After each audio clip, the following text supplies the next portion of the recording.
week 6 gear trainings. I can't believe we're this far into it, but we're going to go over rigging today. What is rigging, you might ask?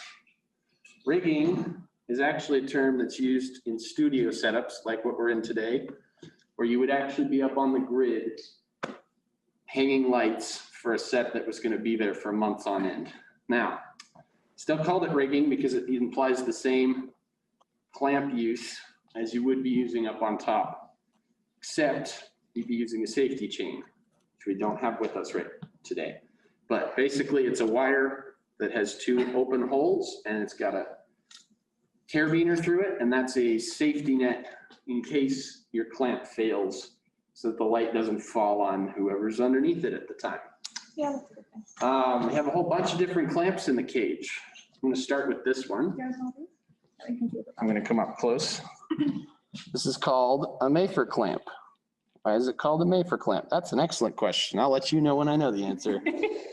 But its use is on speed rail or on any round surface that you need to attach a light to. So, perfect example. Did we bring the 30 watts? Yeah. Okay. 30 watts are right there. All right, let me get a light out and I'll show you what we're going to do with this. Jonathan told me I'm gonna. All right.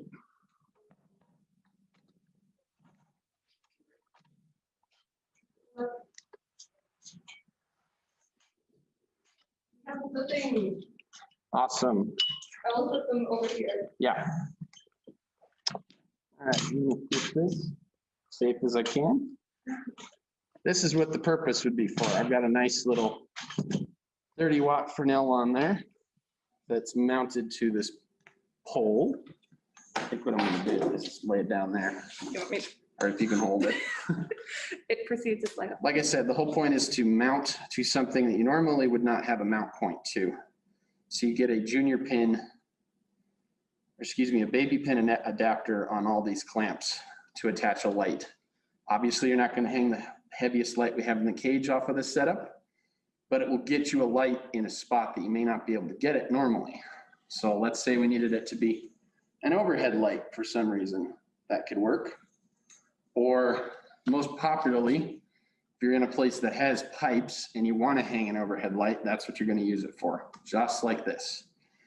Now, let me take the clamp off so I can explain how it works.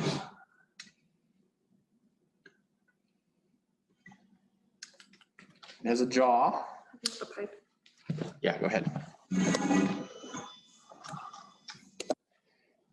has a jaw. It clamps down onto the pipe right in here. This is what you would use to actually clamp it. Let me get the right direction here. There we go. And then there's this guy. Well, you're saying, what does this do? Well, if we take this out and we press this release, baby pin comes out. So you could technically use this baby pin on something else if you checked out a Mayfer clamp. You put this into a C-stand, you can put this into any grip clamp or grip head and utilize it as you need to. But if you notice it's wiggling, that's because this knob is not tight. Make sure that's always tight when it's in here. That's it for the Mayfer clamp. It's real nice and simple, gets the job done. I wouldn't put anything bigger than 10 pounds on this. It can hold more, but I don't trust it. So that's it for the Mayfer clamp. We'll move on to the next type of clamp.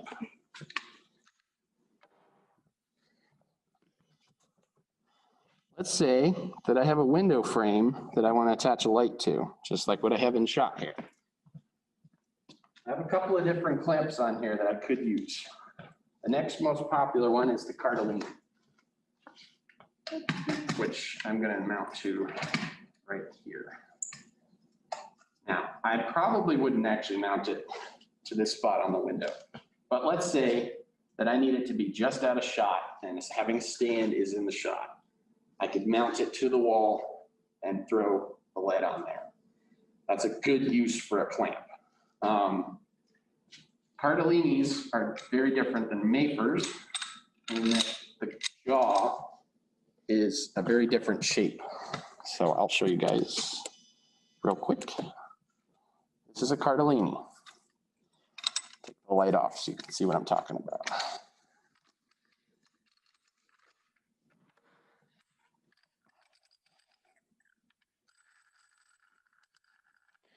All right, Cardellini clamp. It's got this angled connection. What this is most popularly used for is flat surfaces because it can get a nice clamp on both sides of the jaw here.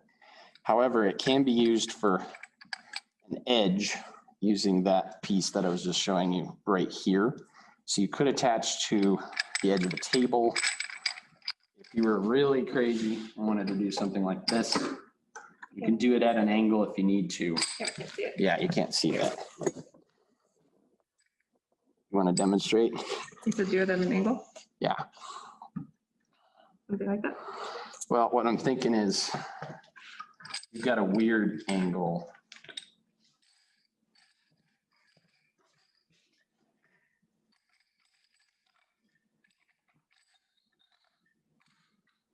Something like that.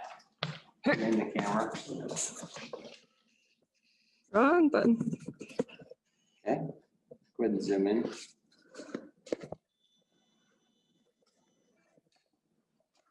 I'll rotate this so people can see. So this is an example. It's not actually what I would be using it for, but let's say I have a really weird corner of a doorway or something.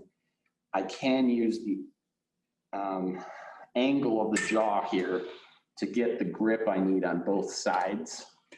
This is a very special case, but it can be used that way. So I don't have to mount it on a flat surface. You can mount it on an angled surface if need be. It's called Cardellini because the guy who invented it, his last name is Cardellini, ironically. And he invented this clamp because he didn't like that the only one available at the time was the Mayfer clamp. This was what they were using for flat surfaces, and it wouldn't grip well.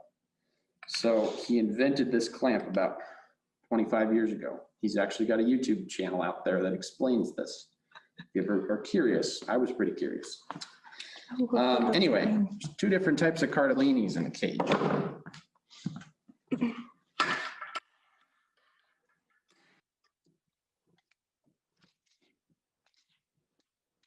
That's the best part, being able to spin it. We have an end jaw and we have a center jaw. What the heck is a center jaw? It's literally mounted on the center of the post. So I'll show you. So my screw portion is here. The jaw opens from the bottom rather than from the top. And your baby pin is on top of the clamp. So just a different use case. Most of the time, the end jaw will get the job done, but sometimes you only want the baby pin showing from underneath the table, and this would be a perfect use case for that. I've also used this for placement for mics, if you're good enough at it. So if you're trying to place a shotgun or a beta mic, something like that. But like I said, it's primarily used by gaffers to get a light in a shot. Now, we have one more clamp to introduce. Gator clamp. Called the gator clamp. Why is it called a gator? Well, that's real easy. Opens the jaws just like a gator. This one's a little more complex because it comes with two baby pins. And it's meant for any shape of surface that you don't feel like you're going to be able to get with a Cardellini or with a Mayfer. Now, why on earth would I need that? Well, I'm trying to think of a surface that would not work on a Cardellini or a Mayfer. Basically, if it's a temporary thing and you're worried about clamping down too much with a Cardellini is a good example because this has got rubber on it. So let's say I actually needed to touch the glass. This would be a good use for that because then I'm not going to actually harm the glass. So you said that the Mayfer can hold 10 pounds. Do you want to tell people how much the other ones can hold? I wouldn't put more than 10 on any of these. Okay. I usually only put no bigger than a 650. A 650 is sketchy. I would put a 300 or a 150 on this, Good for Beth. or an LED battery powered light. Thank you. But it's for things like this where you can only grab a teensy bit of your edge and you need a lot of grip strength. This is the one to go with. However, you're going to need a lot of wrist strength to get this open. Yeah, that's it for the clamps. Anybody have any questions? Whether it be on Zoom or here. Ariana, is it just you? Yeah. Bummer. All right.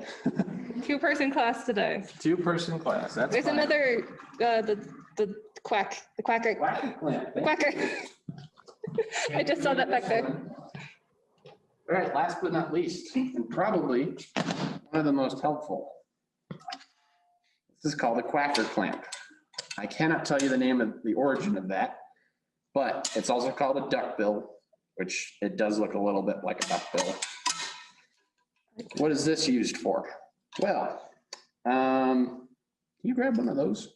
One of the foam. Yeah, it's not actually what I would use it for, but it's there. I don't have an actual bounce board to show you guys, but this is a good example because it's a white material and it would work. It's a bounce. That is actually, that would work perfectly as a bounce. So let's say I have a nice big bounce card. This is tiny. Most bounce cards are about yay big. They're about 4x4. But I'm gonna clamp onto this and then I can mount it onto my C-stand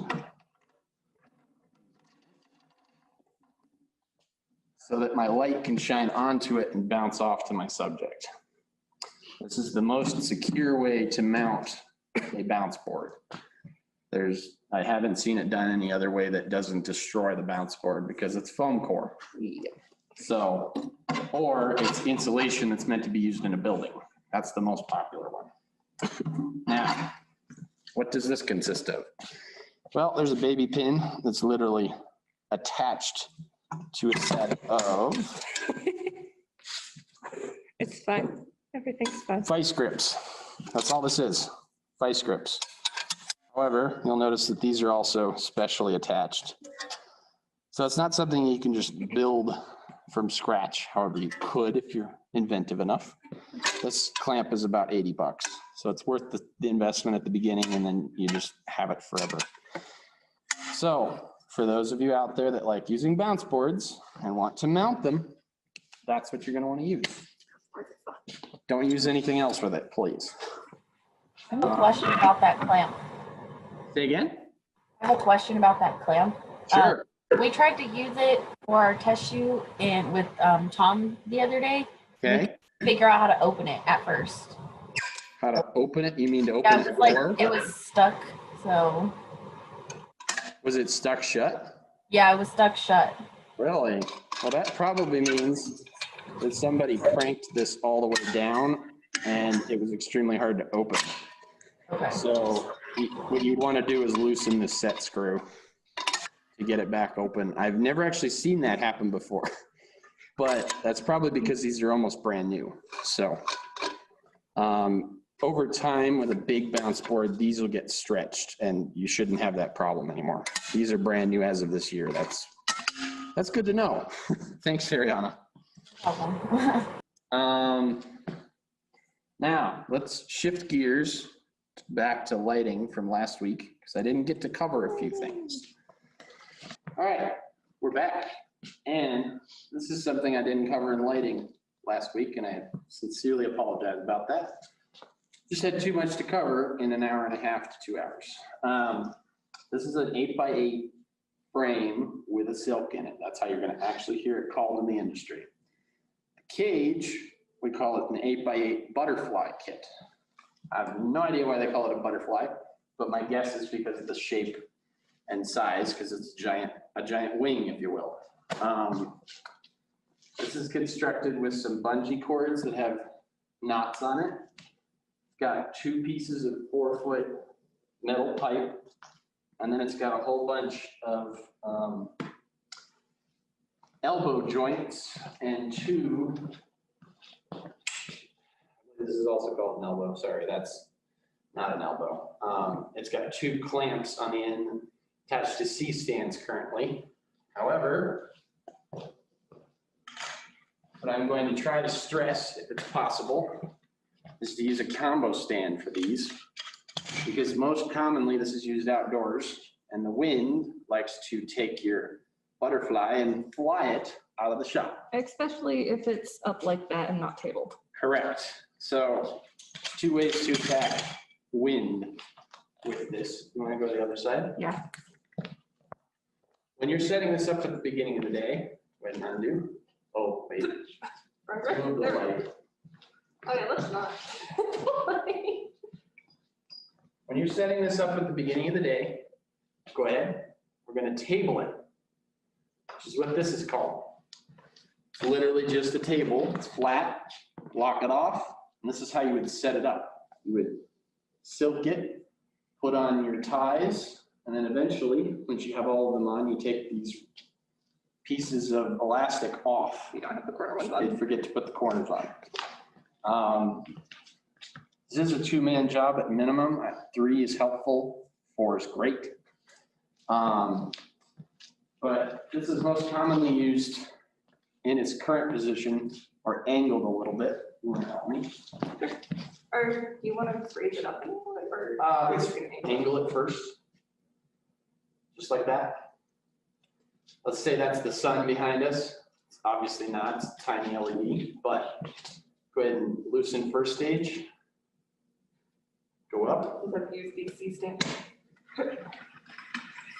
go to the top, and then back down about 3 inches. Back down here. Yep, I never want to stay at the top of a C-stand. Or a combo stand, that's the most unstable portion. All right, this is the most common way to use it. You obviously could go higher because most of your shots are not going to have the top of frame right here, but you get the idea. Let's say you have a short character today. This should take out the 1.6 stops of light, which means that it's now having to pass through the silk to blend on your characters, which is going to give you a much softer light than a big old bounce like what we have right now. Or the sun. So this is a way to attack exposure as well as ND filters to give yourself a nice, pretty shot outdoors, because usually it's very harsh. You're gonna have very harsh shadows. This is the way that people achieve softer shadows and fix their exposure. Let me see, what else do I need to cover with this? Like I said, it's 1.6 stops of ND. I'm gonna switch over to sharing my screen real quick because it's a perfect segue to talking about stops of light. I mean, do you want to mention really quick about proper procedure for putting it up and down? Sure, let's do that, because that is something I want to mention. Just considering this is already covered in dust.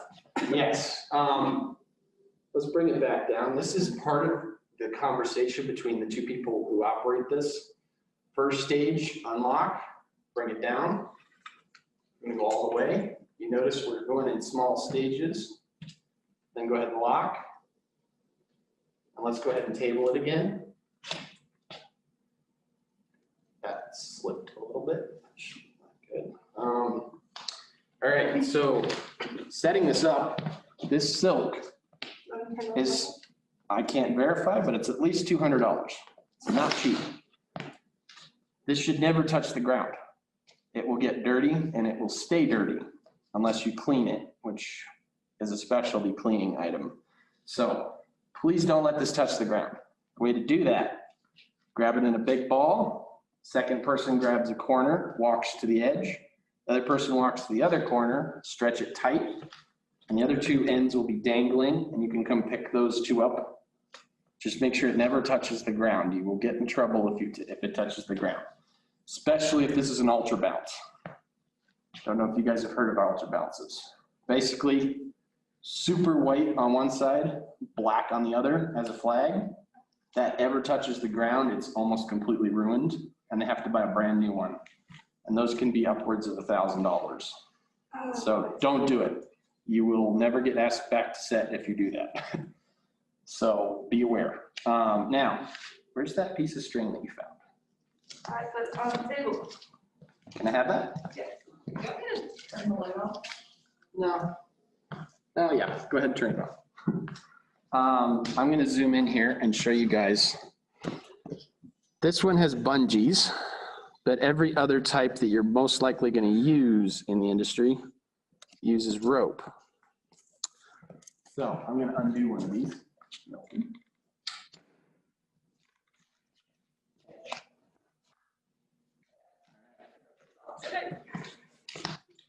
Has a grommet here. I'm gonna feed it through the grommet, then around the pole. And what I'm gonna do, tie shoelaces, bunny ears, and then I'm gonna pull one of the bunny ears all the way through. And why would I do that? This is an easy, quick release. I can take it off at any time, but it's also secure. So let's do it again. Try to show you without blocking it. So over once, bunny ear, pull it through, just like your shoelaces, and then you pull this edge through. You do it the other way, the knot will come undone, so you know if you've done it right. That is how all the ties on a standard butterfly are going to be tied. It's also how I want you guys to start tying stingers. So if you come up and get a stinger, I'm going to show you how I'd like these tied. Now, if it has Velcro on it, that's another conversation. But in the future, we're going to use tie line like this. Not actually called tie line. There's another word for it. I think that's one of the names. Rope, string, something. There's a special name for it, but basically you can buy, it's not paracord, but it's as strong as paracord in some ways. You could buy a giant spindle of it and literally cut off as much as you need to. So that's my plan for stingers. Because once again, it's nice and tight, but the minute I need to throw a stinger, boom, I can throw it now because it's all loose. Now, another knot that you should know. This is also part of rigging. Flow pitch. How close can we Flow get? pitch is used most commonly on poles or logs, anything round that you need to have a bite on. So I'm going to go over it, make an X. You're able to see that okay, Ariana?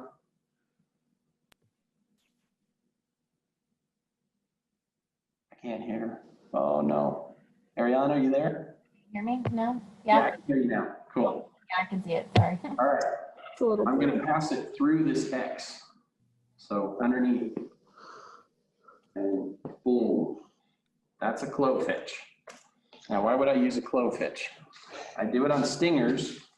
And what you do is you make it so that both these ends are even, and then you can tie that bunny ear knot around the cable. Same would go for attaching it to anything like this. This is a very common knot that you're going to see on set. The other one is called a trucker's hitch. That one I'm not as confident in teaching, but that one's used to tie off this butterfly to the ground so that it doesn't fly around. That's the other way to control the wind, is to tie it off to here, which I would actually use what's called a bowline knot. I can show. To get this clove hitch off. Bowlines are basically fancy square knots in a lot of ways. But the way I like to teach it is you make a tree and you have a hole. So you've got a rabbit hole, you've got a tree, and the rabbit is going to go, you hold it correctly, he'll come up the hole. Wow, I'm not showing this right to camera. Go up the hole. This is really hard to show. Here, let Easy me now. also hold up a bounce board that you can do it in That front would of. be great. So that, Okay. We're going to take our rope and make a loop. That's our rabbit hole. This is our tree. So I'll try to leave the tree up there. Here. Hold on. I'll make the hole. So hold it up there. Rabbit hole. Goes up the hole, around the tree, and back down the hole. And you pull tight. That's called a bowline. This is most commonly used for hikers because this will not come loose. This is what you tie around your waist. There's also the figure 8 knot, but this is what we're going to be using so that I can pull on this all day long and it is not going anywhere. That's what I would tie. It will close it, it will close, like you will stay. It will stay locked. So unlike a slip knot where it closes down, it'll stay locked. That's what I would use on the frame. And then I would tie this off to the ground, whether it be to a giant sandbag or a stake. On a 20 by, which is a big brother of this, I would insist you use a stake and sand. And that's another thing that we should mention with the build. If I ever come to one of your sets, if it happens in the future, and I don't see sand on the stand, I'm gonna yell at you. Because this is a giant sail, even table. Needs to have at least one sandbag on both stands. When it's up in the air, double bag it, triple bag it. Put as much sand on there as you can to keep it from flying. And if you really need to, have a person on it. Yes, so if you've got lots of wind, and let's say this is in the future and you're using the 20 by, Well, you could literally have somebody standing on the stands, on the Mambo combos, which I believe I introduced last time. 25 should always have someone on it. Yes. Even if there's no wind, have someone on it. On a butterfly, I am okay with you walking away from it, but if it gets windy, you need to have somebody manning it so they can call for help and table it if you need it. Another example for a butterfly.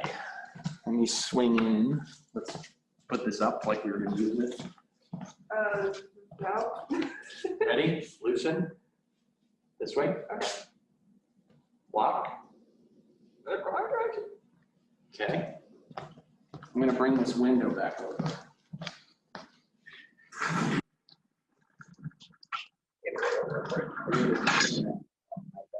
Yeah.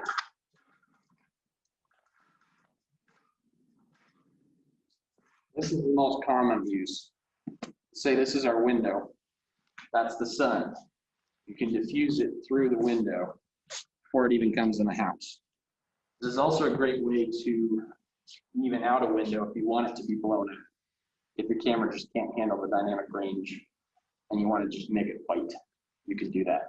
Or if you're shooting a winter movie and you want it to look like it's white outside. Yeah. You guys think of any other practical uses I haven't covered for the butterfly? It is good for the sunlight if you want to make it. Sunlight. Now what I've introduced a little bit is also most commonly used through a giant light fixture. So for example, if we use the Cobalt 800 watt HMI, shot it through this, get a nice big source It makes bigger. for the Cobalt. And what that does, I think I mentioned it last week, the farther away your diffusion is from your source, the softer it gets. Which means if we have a nice big 8 by and the Cobalt is filling it, we now have an 8 by 8 foot light, essentially, instead of just that one fixture, which means it can fill your whole room with nice soft light. That's what a lot of people like to use it for. Is it like practical to use nets like? Nets, yes. and So with this frame, most grip trucks are gonna have a single net, a double net, a silk, an ultra bounce, a flag, a black flag, and then what's called a water silk or a water, oh gosh, water solid. Water solid is different than a flag. It can handle rain. Regular flags cannot. They will get moldy and disgusting. So if you are asked to get a water solid on set, a black flag, but it will feel rubbery. It's meant to be outside. But good question. So you could potentially replace this with a scrim. You could use this with a single or a double. You can even double it up and make it a triple or a home run. like I mentioned last week. That is something I would consider getting if people treat these right, to add to the butterfly kits, so that we have more options for what you want to use. If we use a scrim, it would also give you natural fall off from the window behind. So let's say you put the scrim. Our background's already out of focus if we're already focusing on a character here. But taking away a stop of light, and we're smoothing out the background. So it can even look pretty too. But you need one that's big enough to fill the window, and you need to make sure your depth of field isn't going to show that it's a net. Most of the time, it's not going to show it. Something to be aware of that I did notice on Feral is if you are using this for sunlight, be careful because this seam sometimes will appear in your shot as a little bit of a shadow. Correct. So if it's a bright enough light, this is not a true silk. It has a seam right down the middle. So make sure that it's not falling on your character. Be aware of it if it is. You can usually hide it somewhere in your scene and not have to worry about it. That's something to be aware of if you're ever using it because it's subtle, but not necessarily subtle enough that your audience won't see it. Yes. Now, I will say, if one of these ever does get messed up, I will buy one that doesn't have a seam because they are made that way generally. This is a cheap way to achieve a giant silk. Now, while I'm on the note, because this is all indie filmmaking and student work, you can buy a shower curtain and do this exact same thing. It will not look quite the same, but it will have the same effect because it's a translucent, big white piece of fabric. You can also use a bed sheet. I've seen both used. So if you have a need for it, these are all checked out. There are other ways to solve the problem.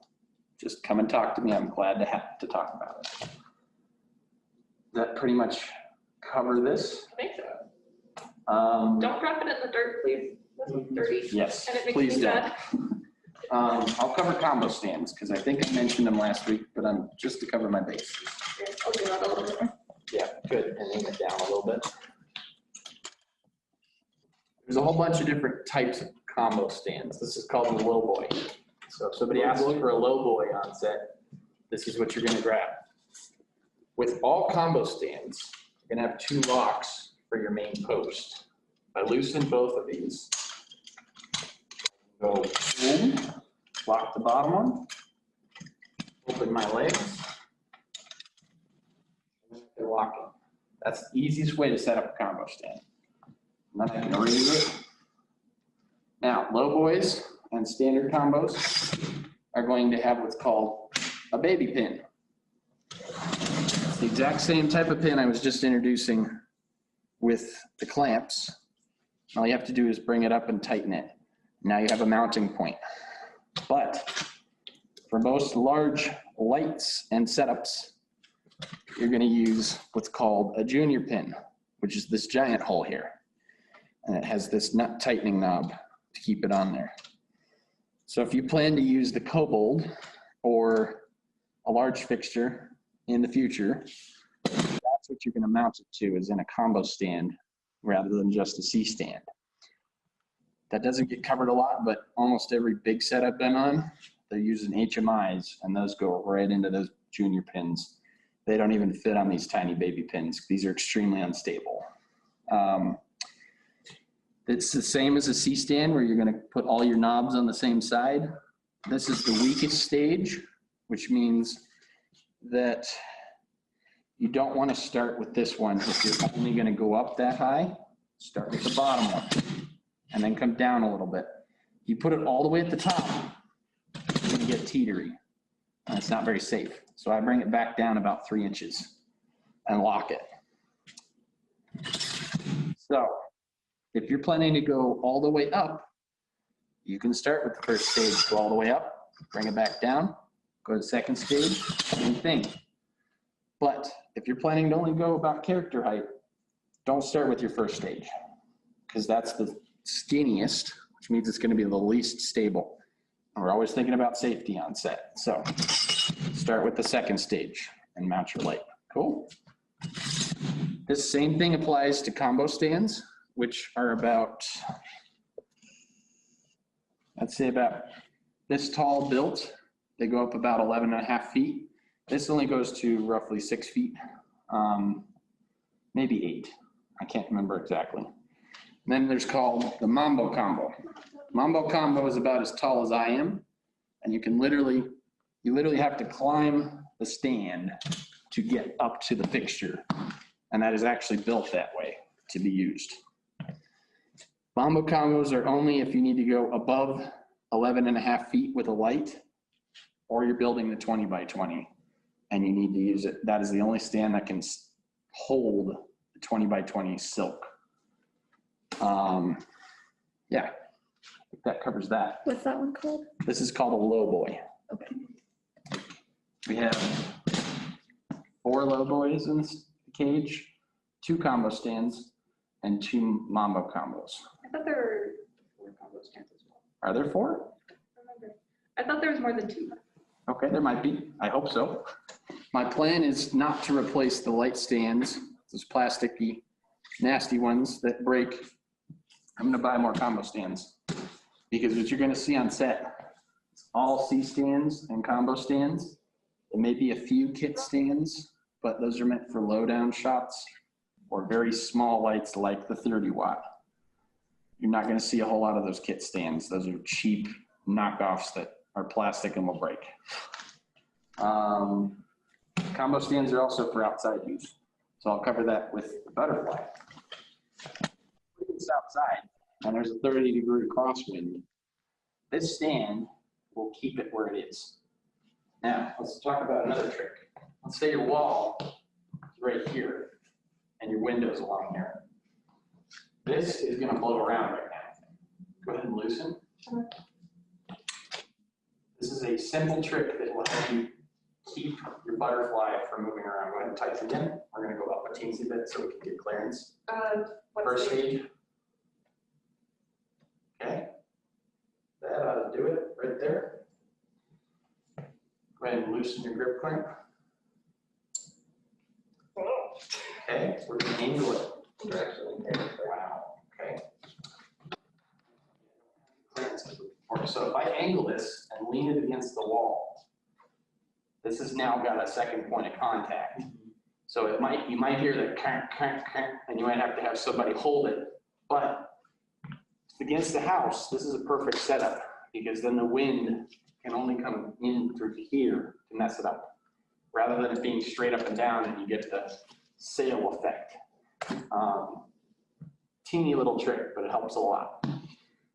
This is also the angle that you wanted at if you were shooting a light through it most of the time. If you're using it for the sun, it's going to be up and almost tabled. Sometimes it can be sideways, just depends on where the sun is for the day. Let's transition to light meters, because that's where it all starts, and I should have started there last week. Table this really good. How it is. Let's leave it as it is.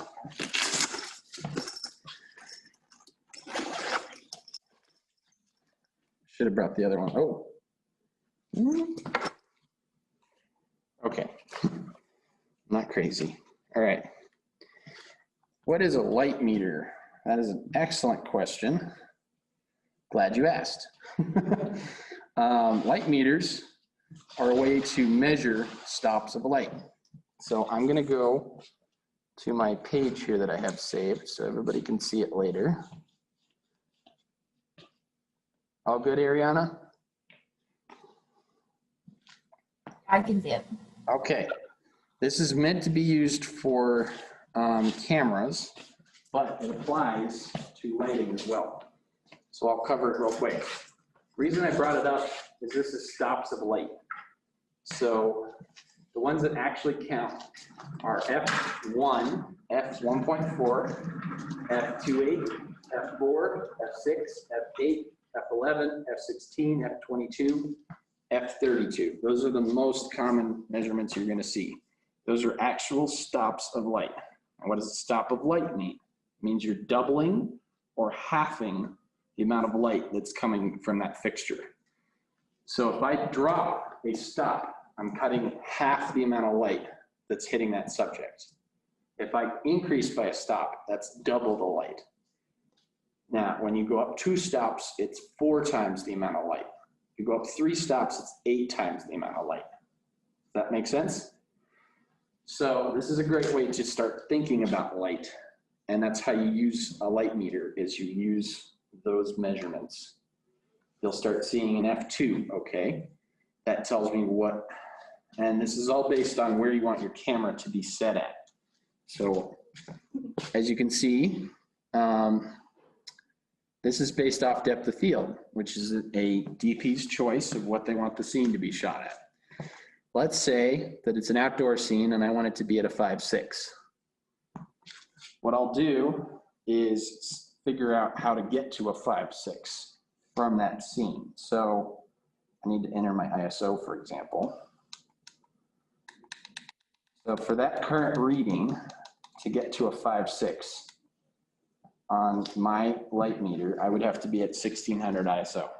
That's not too bad, considering some cameras can handle 1600 without too much noise. But that's because I took a reading of a giant spotlight from above me. So let's say that I wanted to drop it to an F4, a full stop brighter. Well, I was gonna ask if you wanted to use this as a basis for. Yes, I'm gonna do that.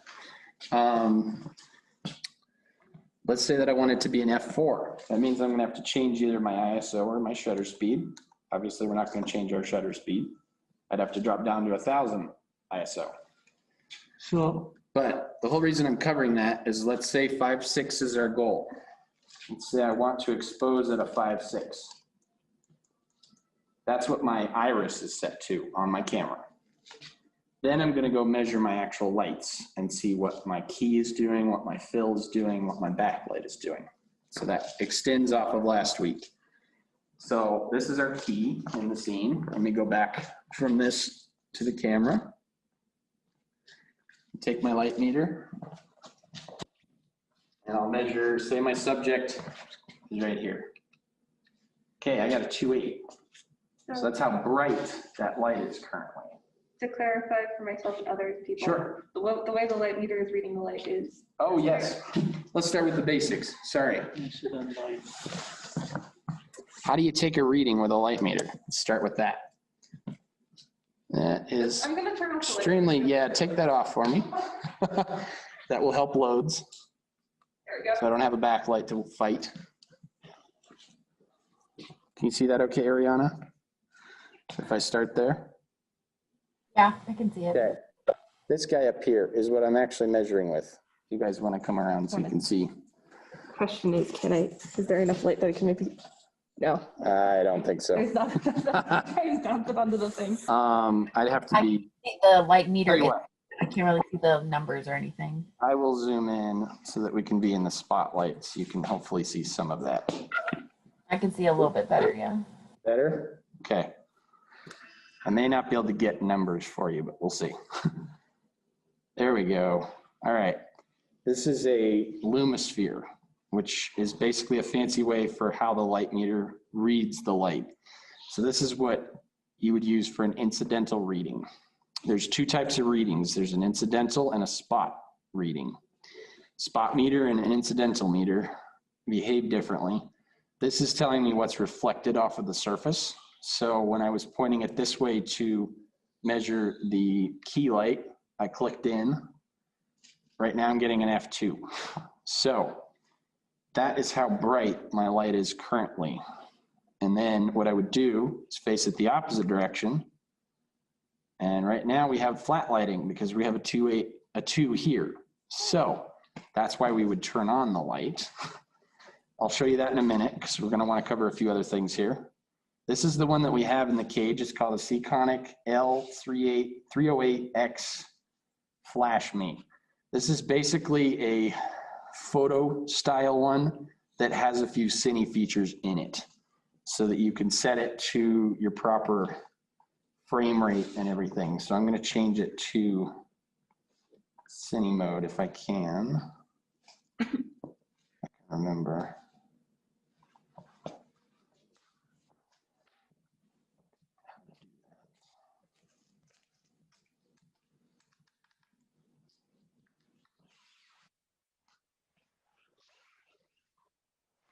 Yeah, I will dive into that later. There's a cine mode on here that lets you put your shutter speed in. Photo styles of this will only have your shutter speed and your ISO and your aperture, because you're not worried about how many frames per second you're shooting. That is obviously something that comes into account when you're shooting video. So you need to put in the frame rate because it's going to change how your shutter speed acts, all of that. This is my ISO button. So I'd have to hold this down to change my ISO. I don't know that you're going to be able to read it because it's tiny, but it's the top number here. This is my aperture or my reading. This is my, oh, there it is, frames per second, right there. So let me see if I can get it to light up. There we go. So that's 24 frames per second at a 2.8. So, and there's my ISO. So let's go back to what I was showing you so you can understand now what I'm doing. Turn the light back on. Yeah.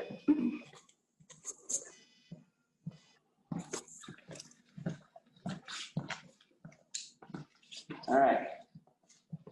Let's say my subject is right about where I am. So what I'm going to do, Do you want me to take do a that? meter right there, facing the light that I'm trying to meter. Another way to do that, if you have multiple lights on, is to shield the incident meter so that you get a reading only on this light. It's at a 2.8. Let's flip it, try to get our fill, which we don't have a fill light right now.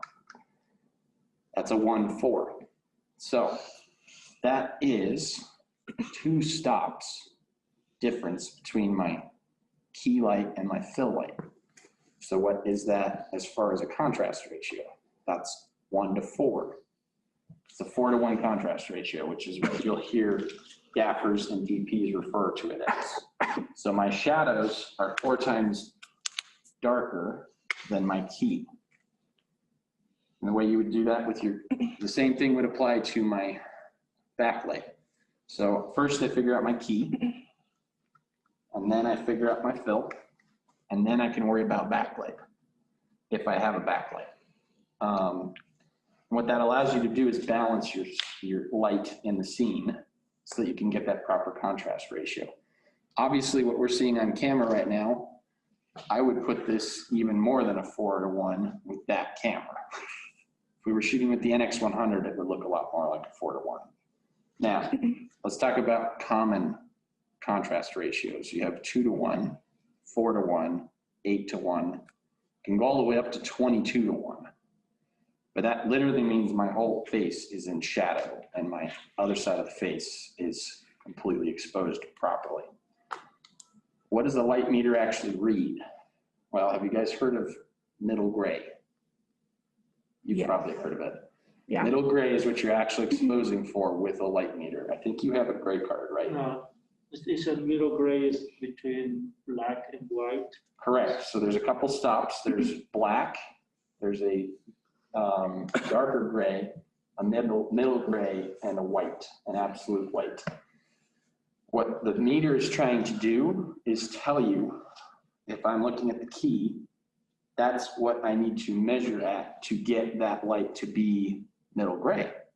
Obviously, I don't want that light to be middle gray. I want it to be white because it's my key light. So you have to offset for your fill to see what you want that to be. So it's a matter of ratios of how bright do I want this to be, how bright do I want that to be, and obviously silks come into play with how you manipulate it, or scrims. Any modifiers can change the reading for you to help you. This is at max brightness. I would not be using this light for this shot. This is just a 30-watt CAM-TV back here that runs off battery power. I would probably use a 650 over here and a 300 over here. And if I wanted a backlight, I could use a 150. Does that give you a basic understanding of how to use a light meter? Anybody got questions? Yeah. Molly, I can tell you do. So if that's helping you expose for middle gray, do you normally want the fill to be your middle gray and then you base the other lights off of that? You actually are using a gray card if you do it properly. So you have a color checker that has white, middle gray, dark gray, and black. And Okay. then what you're gonna do is measure from the middle gray on the card. Okay.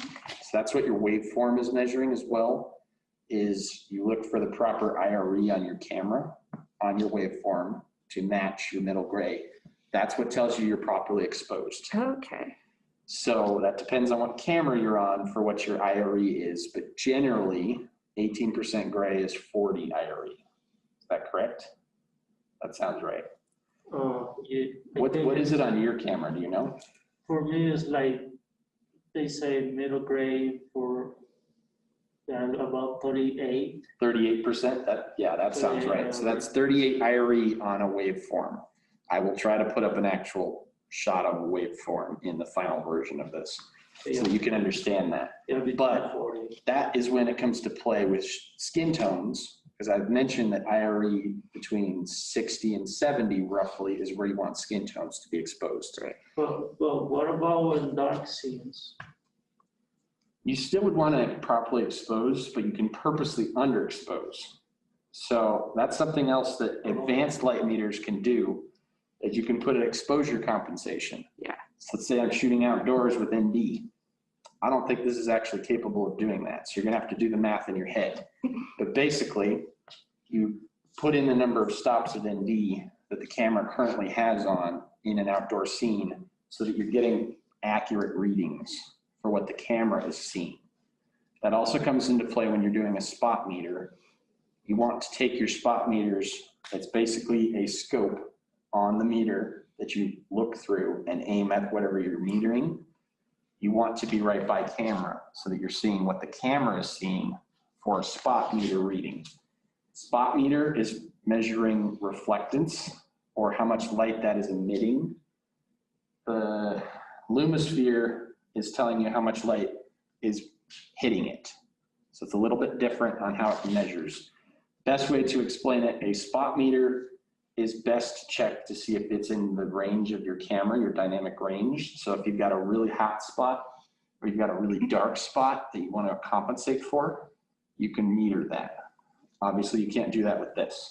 What you can do is flip the Lumisphere off and just use this.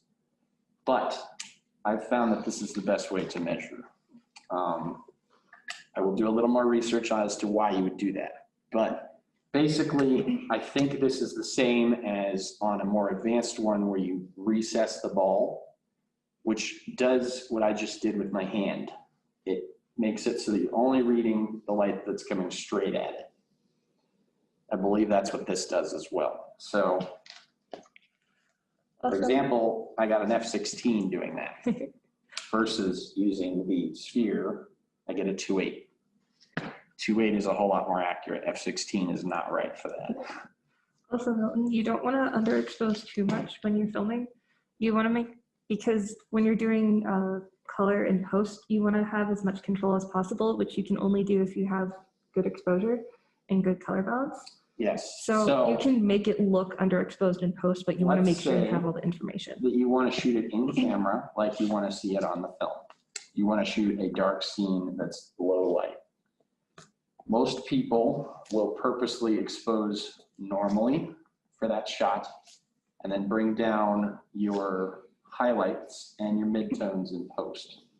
That way your skin tones remain normal when you're doing that correction. Is it like if I underexposed much,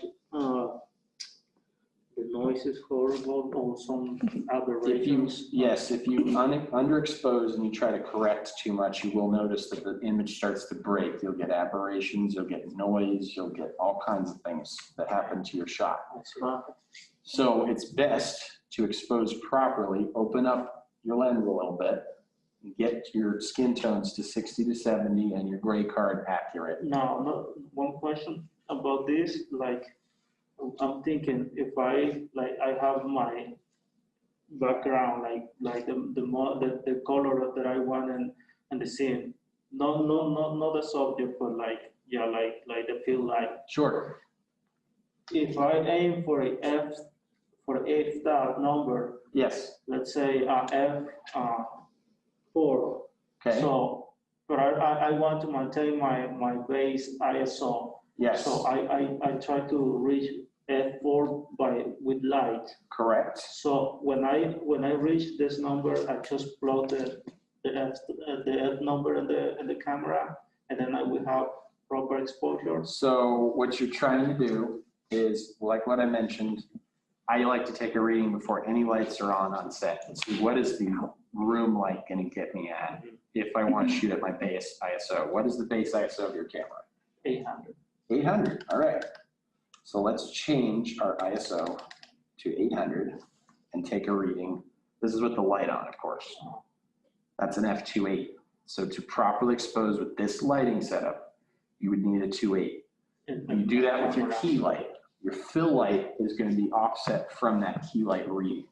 So if I want my fills to be darker by 1 stop, so a 2-to-1 contrast ratio, I would have to get an f2 this direction, which I do currently. If I want it to be darker, I'm going to have to modify one way or another.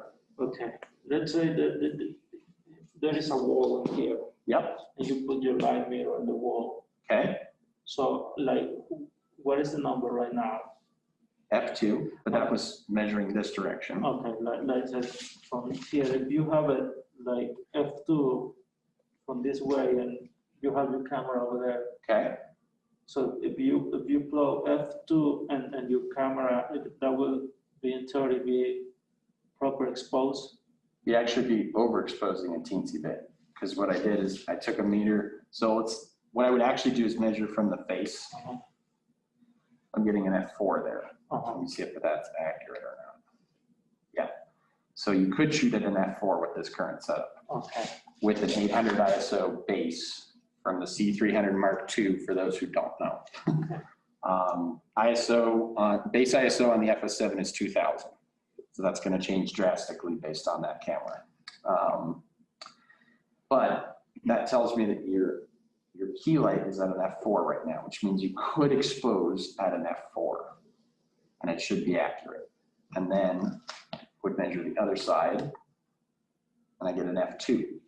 That means that I'm 2 stops underexposed on this side, which means that I have a 4-to-1 contrast ratio from my shadows to my highlights. Because what I have problems right now that I notice is like, even if my model is proper exposed, but if my background is not proper exposed, I have all this ugly stuff going on over there.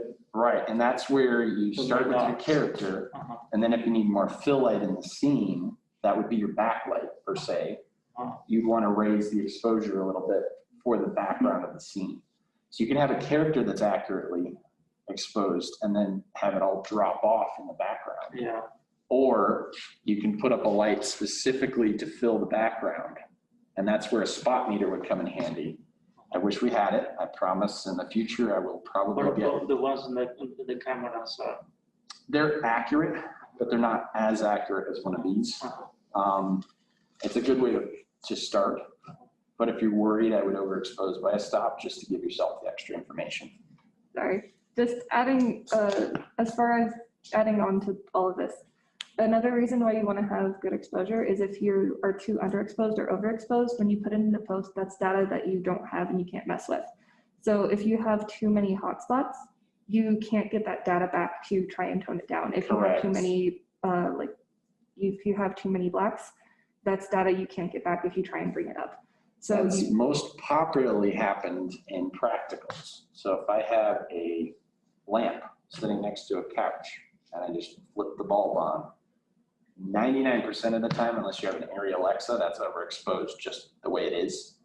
And I would put a dimmer on it, turn it down until it isn't peaking on your waveform. And that's what's going to help you with that situation. What you're talking about, that's why I mentioned the lulls, because they're great floodlights to be able to put behind your subject and fill the background with some light. And then you can diffuse it one way or another so that you're not overexposing the background so it doesn't look weird. But that's why I like using those lights, is so that I can fill a room with light as my base and then set up my key, my fill, my back for the characters. Does that help? Yes. Yes. Cool. Ariana, do you have any questions online? I don't. Okay. speaking to all the other questions, so. Maybe this question is not so about light, but more, yeah, it's cinematography from like, maybe from the camera. Yeah, If you have like the option to shoot on 4K, or and what is it called, and downsample. yeah, like what is it, like 4:2? Oh, that's your color subsampling. Yeah. Yes. Or if you have 2K, so you have 444. 12:444, which one will you use? I would use 2K all day long because, and this is another subject that I've wanted to mention for quite some time. Hollywood does not shoot in Ks. They shoot based on what information they want to capture in a scene. So Arial X's still shoot 2K, most of them. So if they're shooting higher than 2K, they're shooting on a red or they're shooting on another type of camera because Arri does not go above 2K. So 4K is kind of. 4K is still kind of the standard right now because people like to have that extra information to future-proof themselves. But if your camera is more capable in 2K, I would shoot it any day of the week. The C300, I'm guessing that's what 2K is that's when you get cinema raw light and you get 444. will be 12:444. Okay, I would shoot that any day over 4K as long as there's no crop involved. So there's no crop involved, I would shoot that. That would be what I would make my master because you're gonna get way more information than shooting 10-bit 422. Now, in the grand scheme of things, you compare that to 8-bit 422 or 420, you're light years ahead just by going to 10-bit. But if you want max control, I would do 12-bit 444 because that will give you the most control over your shots. And 2K is also what we're going to project it at. The DCI projector that we have, or the DCP projector, shoots at 2048 by 1080. So it's slightly bigger than 10 HD or HD, which means you're upscaling if you shoot in HD and you're downscaling if you're shooting in 4K. But don't think of the Ks as the only way to measure how good your shot is. 2K can look amazing compared to 4K, especially if your subsampling goes down to shoot 4K. Does that make sense? Yeah. Cool. Any other questions? Let me know if you have any more questions. I'm at the Cage Monday, Tuesday, Thursday, Friday, 8:30 to 4:30. See you later, Ariana. Thanks, Ben. You're welcome.